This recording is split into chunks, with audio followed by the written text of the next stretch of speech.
Hi guys, happy Friday. Hope you've all had a really awesome week. Thanks for tuning in again to see the last day of Farm Week.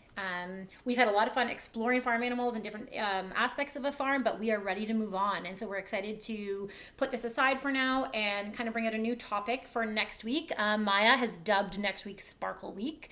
So you'll have to watch till the end to find out what I had originally called it. So just wait until the end and I will talk about next week and what the theme for next week will be. So just kind of made today a little bit easier and sort of just more impromptu, low prep kind of tasks. I realized that we sort of done many things this week that were kind of more appropriate for an older child. So I thought today I just wanted to ensure that I included some activities that work for younger learners as well, as I know that I have some friends that have little toddlers on here, but that would also like to learn some activities. So first for reading today, I'm not going to specifically suggest any farm animal books. Just look online for farm animal books and you will find a ton. You can look on Bookflix, which is one of the Scholastic Canada free online resources. You can also look on YouTube. There's many different ways you can find farm animal books, or look in your own collection. Possibly you have some, but just enjoy another farm animal book and yeah, and then we'll shelf those and then we'll be getting out some of the books for our next theme. Okay, so aside from that, the next instruction is for the next activity. Actually, the next two activities are going to need some of these materials. What I'd like you to do is send your kids on a hunt with the only instructions being that they are looking for animals. So ask them to go through their toys, go through their stuffed animals, go through your house, and just bring things to you that are an animal. No further instructions. When they return to you and you see this assortment of animals that they brought you, you are going to use laundry baskets or hula hoops or whatever just to create piles, and you're going to label one pile farm animals and you're going to label the other pile non-farm animals. And if you want to have a pile in the middle for animals that could kind of go on a farm or not on a farm, then that's fine too. So then what you're going to have the kids do is just they can maybe throw them or put them in the pile, either farm animal or not farm animal, which is awesome just for classifying and organizing information and sorting. So my girls found a large assortment of things, randomly penguin freezer pack, turtle. They found some animals that they recognized right away as jungle animals. We looked at little puppets, little people animals. They looked through like all their Barbie sets, all their princess sets, all their Playmobil sets. So you'll actually be surprised how many animals I'm sure you can round up. So once then you've rounded them up, again, they can sort them, animal versus non-animal. My kids had a lot of fun with this. And you can do it as fine motor or as gross motor where they're throwing them into the piles or whatever. But yeah, just kind of have some fun with it. And then once you already have your pile of farm animals out already, that will lead nicely into the next activity, which is singing Old McDonald Had a Farm.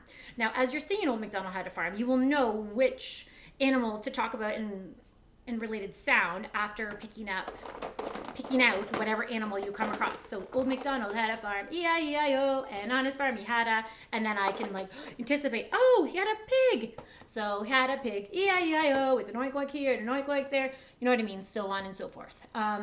So you'll have all the animals in here. If you remove the animals, it's also a good, that you've sung about, it's also a good sort of probability experiment, because say you only have, or probably not experiment, probability discussion, because with an older child you could talk about the only two possible animals that are left are these, so what are the chances you're going to get one of these? Very likely or probable, because there's only two left in there. Also, the kids can kind of anticipate which ones maybe based on feeling, or which ones they've already had, or you can give them hints. But anyways, that's kind of fun, just to, most kids know that song, pull it out, sing about it. So yeah, good to go. Now, for sort of math or just exploring sort of math concepts today, we're just going to be doing some measurement. So you're just going to want to get out something or a variety of things, whatever you choose, as non-standard units of measurement. So for example, we're going to be using today these Duplo blocks. And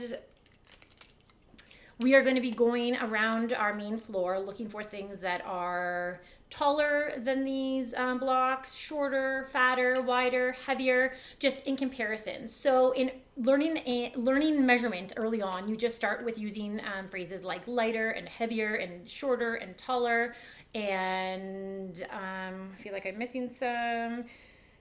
More, less. So just a lot of descriptive words when you're kind of comparing objects. That leads completely into measurement when you start using standard units of measurement such as centimeters, millimeters, pounds, etc. So just starting with non-standard units of measurement. And it was interesting the other day because how this idea kind of came about was we were talking about something and I think Craig said about 1 foot. And then Maya was wondering like, well, your foot is bigger than my foot, so what is 1 foot? So then we kind of created these based on like Craig's foot size and Maya's foot size and Callie's foot size. And then the girls can go measure things like, oh, that is, the same length as my foot, or that is the same height as this or whatever. So just kind of have fun with it. You're just using, you're not really getting caught up in using mathematical language, just kind of bigger and smaller, like comparative words. And you can use anything to measure. You can use pencils, you can use any of the manipulatives that we've gotten out, you can use any household materials, but the fact is that it's non-standard. So we're not getting out rulers at this point. Unless your child, I guess I shouldn't put a no on that. If your child wants to use that, but the point is that right now Maya and Callie are not really familiar with standard units of measurement. So we're just using other things just to kind of get some math conversation going. So that will be fun. Okay, so that is about all for today. So as Maya said, next week is Sparkle Week, which actually means that next week is, I had called it Rainbows and Unicorns. And because Maya is crazy about rainbows and unicorns right now, and she renamed it Sparkle Week. So whatever you want to call it, we're going to have all sorts of fun with rainbows and unicorns. And that's not as if we're just going to be strictly doing that. We're going to look at some of the big ideas surrounding rainbows and unicorns. So for example, what causes a rainbow, what colors are in the rainbow, that will lead into primary colors, because the 3 primary colors in the rainbow, and then secondary colors. There's 3 secondary colors in the rainbow. So we're going to do some experimentation with colors and how to form different colors. We're going to talk about lights and how a rainbow is formed with light and water. And we're just going to talk about Maya was wondering about if there's a rainbow in our city. Is there a rainbow inevitably in someone else's city? So lots of stuff to talk about. Aside from just rainbows and unicorns, but with a topic or a theme that broad, there's lots of fun, engaging rainbow activities that we'll also be doing as well. So number 1 on the list Maya wants is making slime this week. So we will be making slime with sparkles, for sure. So once you get those sparkles out, you might want to collect up a few other things for this week that we have. I just kind of made a small list of things that I know we'll be using for next week. If you want to kind of collect some items, marshmallows. We will be using definitely small marshmallows, but I've also included large marshmallows on the list because I have an idea for those as well. Fruit Loops, or just all the little colored, doesn't have to be Fruit Loop brand, but just to have all the colored circles. Skittles or Smarties or a variety of something, because we're going to be doing some graphing with that. Balloons, shaving cream, which creates a really cool sensory activity. See if you can find or get some food coloring with primary colors, because that's what we're going to use to do some experiments to make secondary colors. So really fun week coming up with that. So we really look forward to that. And I hope some of you tune in. I really enjoyed this week receiving pictures or comments from you just on how you've tried out some of the activities. And if you haven't tried any yet, just put some on the back burner. And, when it's just one of those days where you're just looking for something fresh, then by all means, some of these are zero prep, especially the ones for today. So it's sort of a little giveaway to anyone that has participated this week. I have a brand new copy of Peppa Pig's Class Trip, which is super fitting for this week.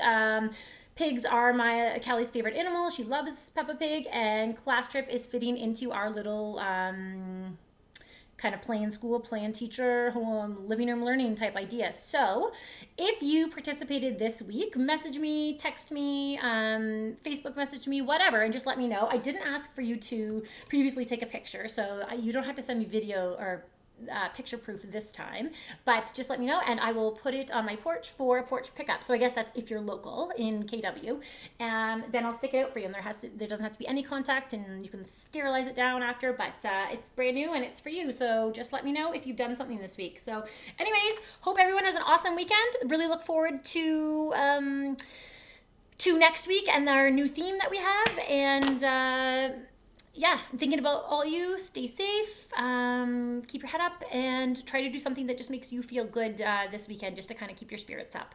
Talk to you later. Have a great day, guys. Bye.